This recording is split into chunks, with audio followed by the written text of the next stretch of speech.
Assalamualaikum dan salam sejahtera. Yang dihormati para juri, guru-guru dan rakan-rakan sekalian. Nama saya Hanif Raikal bin Abdul Hafiz, murid tahun 6 dari Sekolah Kebangsaan Rembang Panas. Hari ini saya ingin membentangkan projek World Minecraft saya. Dalam projek ini, saya telah membina semula zoo negara ke Kuala Lumpur menggunakan aplikasi Minecraft.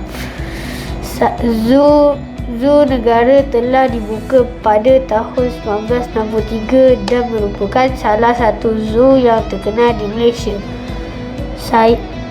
Zoo ini menempatkan pelbagai jenis haiwan dari dalam dan luar negara, termasuk haiwan yang jarang ditemui. Ia juga berfungsi sebagai pusat pemeliharaan dan pendidikan tentang hidup liar. Dalam dunia Minecraft saya membina beberapa bahagian utama zoo seperti pintu masuk, kawasan kandang haiwan, laluan pelawat dan tasik. Saya juga cuba menghasilkan habitat yang sesuai untuk haiwan seperti hutan untuk harimau dan kawasan air untuk haiwan akuatik.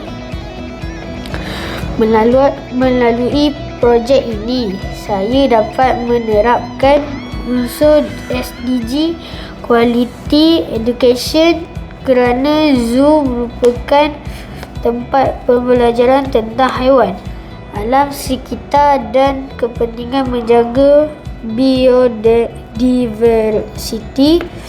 Pengunjung boleh menimba ilmu secara langsung. Selain itu, terdapat juga unsur SDG No Poverty, di mana zoo negara buka peluang pekerjaan kepada masyarakat seperti penjaga haiwan, pekerja penyelenggaraan dan pemandu pelancong. Aktiviti pelancong juga membantu menjaga ekonomi negara.